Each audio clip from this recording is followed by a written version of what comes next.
আমি যদি তার থেকে বেটার হ্যাবিট নিজেকে তৈরি করতে পারি, তাহলেই তোমার ভ্যালু বেড়ে গেল। রাইট। যেটা ইংলিশ একটা কোটেশন আছে, old habit never open a new door. মানে পুরনো অভ্যাস দিয়ে নতুন মানুষ কখনো নতুন দরজা খুলতে পারবে না। মানে প্রতিটা মোমেন্টে নিজেকে update and upgrade, update and upgrade, এটা যদি এই প্রসেসরের মধ্যে সবসময় চলতে পারে, তাহলে আমার মনে হয় যে ফিল্ডেই আছে, আমার মনে হয় দেশে চাকরি নেই, এটা কিন্তু অজুহাত। আমার মনে হয় ব্যবসা করার সুযোগ নেই, এটা কিন্তু মিথ্যা অজুহাত। কথা।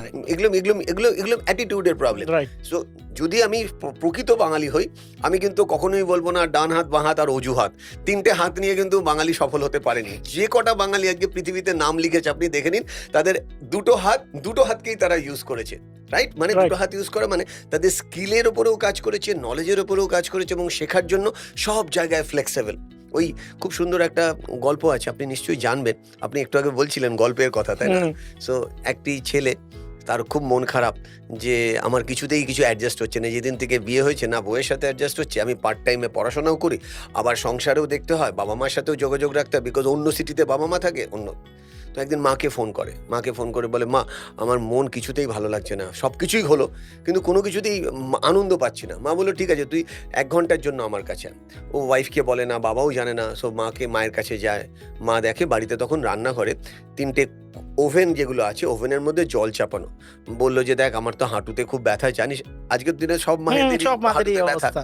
বলে তুই আমাকে একটু হেল্প কর, ওখানে দেখ একটা জল গরম হচ্ছে, ওর মধ্যে একটা গাজর দিয়ে দে আর ঢাকনাটা দিয়ে দে। তার পাশেরটা বলে একটা ডিম আছে, দেখ সাবধানে ডিমটা নিয়ে দিয়ে দে। আর পাশে দেখ তুই আসছিস বলে কফিটা বানাবো, একটা ছোট্ট পট আছে, ওই পটের মধ্যেও গরম জল ফুটছে, ওর মধ্যে একটু কফি বিন দিয়ে ঢেকে দে। এবার আয়। এবার এটা সেটা গল্প হচ্ছে, 3-4 মিনিট বলছে মা আমার সলিউশন দাও। বলে দাঁড়া বলে এবার বলছে আমার হাতটা ধর, রান্নাঘরে চল। বলে কেন? বলে চল না। এবার রান্নাঘরে গিয়ে 10 মিনিট হয়ে গেছে। বললে আমি তোর প্রশ্নের উত্তর দেবো, কিন্তু তার আগে তুই আমাকে একটু সাহায্য কর। বলে কি? বলে ডিমটা যখন দিয়েছিলি খুব শক্ত দিয়েছিলি? বললো না খুব সফট। বলে খুলে দেখ তো। তো যেই না জলের মধ্যে থেকে বার করলো, ডিমটা একদম স্টিফ হয়ে গেছে। বললো ওই বাবা শক্ত হয়ে গেছে তো? বলে হ্যাঁ মা। গাজরটা দেখতো। বলে গাজরটা যখন দিয়েছিলি কি ছিল? বলে খুব শক্ত। বলে এবার দেখতো। তুলতে গিয়ে সেই বাংলা ভেঙে যাচ্ছে। ল্যাপ পেতে হয়ে গেছে, ও ভেঙে যাচ্ছে। বলে এই বাবা, তাহলে কি হবে?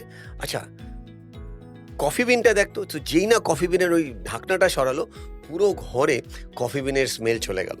তো মা হাসতে হাসতে বললো দেখ বাবা, জলটা হচ্ছে সিচুয়েশন। সো জলে পড়ে অনেক নরম মানুষ অনেক সময় শক্ত হয়ে যাবে, অনেক শক্ত মানুষ সিচুয়েশনে পড়ে নরম হয়ে যাবে।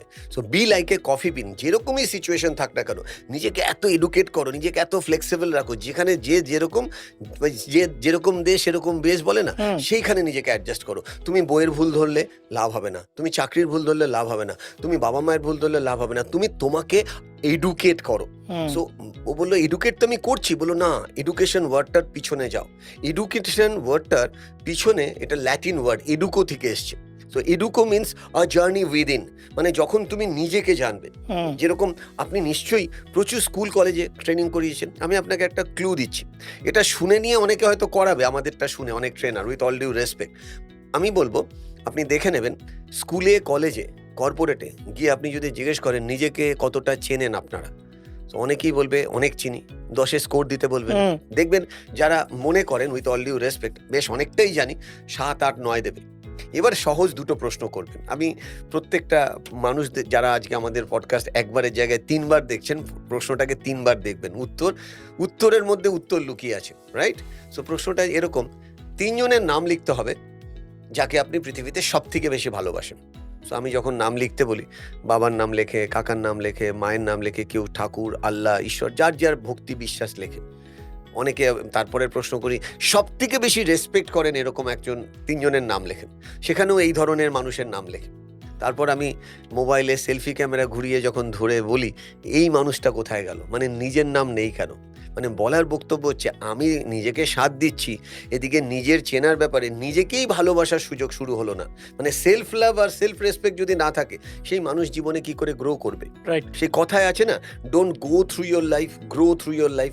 গো তো সবাই করছে, জন্মাচ্ছে, খাচ্ছে দাচ্ছে ঘুমাচ্ছে, এর নিন্দা করছে, ওর নিন্দা করছে, এই দেশের নিন্দা ওই দেশের নিন্দাই নিন্দা। কিন্তু নিন্দা করার আগে নিজেকে আপগ্রেড করার কথা ভাবা, যে চলো আমরা সবাই মিলেমিশে করি কাজ, হারি জিতি নাহিলাজ, একবার না পারিলে দেখো শতবার, এরকম ভাবে যদি সবাই মিলে ঝাঁপাই, কে আটকাবে বলুন তো? কার ক্ষমতা আছে আটকাবার? কিন্তু আমার 10 টাকার 5 টাকা আমি নিন্দাতে বার করে দিচ্ছি। প্রথমে টিচারের ভুল ধরছি, তারপরে বাবা মায়ের ভুল ধরছি, তারপরে দেশের নেতার ভুল ধরছি, তারপরে সারা পৃথিবীর বড় বড় দেশের ভুল ধরছি, কিন্তু নিজের ভেতরের যে কারেকশনসটা করা, যে মনের আলোটা জ্বালাবো, এটা করেছে জাপান। আমরা যদি একটু জাপানের দিকে Right. তাকাই, হিরোশিমা নাগাসাকি যেভাবে বোম ফেলেছিল, আমি কিন্তু দেখিনি, আপনিও দেখেননি, কিন্তু আমরা পড়ে শিখেছি কিনা যে ওই রকম ডিজাস্টার মানে মাইনাসে চলে যাওয়া নয়, 1000 ইয়ার্স ব্যাক, রাইট, সেখান থেকে কিন্তু তারা ঘুরে দাঁড়িয়ে ঘুরে এসেছে। দাঁড়িয়ে আছে, বাউন্স তো- ব্যাক করেছে। বাউন্স ব্যাক করার মেইন কারণই হচ্ছে মাইন্ডসেট। তারা সবাই মিলে বলেছে আমরা 10 জন, কিন্তু আমরা 100 জন হতে পারি। ছোটবেলায় দেখুন আমরা সবাই কিন্তু এই গল্পটা জানি, আপনিও জানেন, আমার বাবাও জানেন, আমরা সবাই আমাদের বাচ্চাদেরও হয়তো বলি যে এক বাবার 5 ছেলে ছিল, বাবা 5 ছেলের হাতে 5টা লাঠি দিয়েছিল, কেননা সকাল বিকাল খালি ঝামেলা হ্যাঁ, করে, ঝগড়া এর সাথে করে। ঝামেলা করে। তো বললো 5টা লাঠি ভাঙো, তো সবাই মোচড় দেয়, ভেঙে যায়। তারপরে বাবা 5টা লাঠির সাথে একটা দড়ি দেয়, বলে ওই দড়ি দিয়ে বাঁধো। এবার 5 জনকে বলে ভাঙো, এবার কিন্তু ওরা আর ভাঙতে পারলো না, এবার 5টা লাঠি 500টা লাঠি হয়ে গেল। ইংলিশে এটাকে বলা হয় সিনার্জি। সো একটা দেশে হতেই পারে করাপশন আছে, হতেই পারে, পৃথিবীর এরকম একটা দেশ বার করবেন তো যে করাপশন নেই, করাপশন ছাড়া দেশ হয় না, না, দেশ হয় না। কিন্তু কোঅপারেশন দিয়ে কিন্তু সাকসেসফুল হয়। ইয়েস, তো একটা করাপশন যদি নামায়, আবার কোঅপারেশন করলে সাকসেসফুলও হতে পারে। সো আমরা যদি সবাই মিলে কাজ করি না, সবাই সবার দোষ দেখবো না, সবাই সবার ভালোটা দেখবো, তখন অটোমেটিক্যালি না সেই সিনার্জিটা ফর্ম করে। এবং সিনার্জি যখন দিয়ে দেশে ফর্ম করবে, সেই দেশে স্কুলে কলেজে সব জায়গায় সবার মধ্যে চেতনা জাগবে। একটা সিম্পল জিনিস, ময়লা কোনোভাবে ডাস্টবিন ছাড়া ফেলবো না, এই একটা মিশন যদি আজকের এই লেসন থেকে, মানে আমাদের এই পডকাস্ট podcast থেকে থেকে। সারা দেশের প্রত্যেকটা মানুষ ফলো করে, আমি গ্যারান্টি দিয়ে বলতে পারি পুরো বাংলাদেশ বলে নয়, পুরো বাংলার মানুষের যে ভাবনা চিন্তা সারা পৃথিবীতে একদম ইসকনে মানে আইকনিক ভাবে এই ওয়ার্ডটা হয়ে যাবে, যে সারা পৃথিবী এটা মনে রাখবে যে দেখো একটা লোকও রাস্তায় ময়লা ফেলে না। বাট এটা কি চেতনাটা বাইরে থেকে কেউ ইমপ্লিমেন্ট করতে পারে না, ইটস অল অ্যাবাউট ভেতর থেকে আসতে ভেতর হয়, থেকে আসা। ভেতর থেকে আসতে। সো আমার মনে হয় এই ভেতর থেকে আসার ব্যাপারটা পুরোটা নিজের ওপরে। তবে রোজ কিন্তু নিজেকে একটু চেক করে দেখাটা দরকার, যে ভিজুয়ালাইজেশন যেটা একটু আগে আমরা বলছিলাম, বা এনএলপিতে যেটা খুব বলা হয়, যে আমাদের ভয়েসের যে মডুলেশন, এটা কিন্তু বিরাট ম্যাটার করে। আমরা যখন কাউকে কোনো ইনস্ট্রাকশন দিই, আমরা যদি মডুলেশনের ওপর খেয়াল রাখি, বা আমরা যখন কথা বলছি তখন ভিজুয়াল এফেক্টের ওপর কথা বলছি, বা আমাদের উল্টো দিকের মানুষটা তার এক্সপেকটেশন কি, তাকে আমরা কতটা রেসপেক্ট দিচ্ছি, তার উপরেও ডিপেন্ড করে কিন্তু রেসপেক্ট পাওয়া।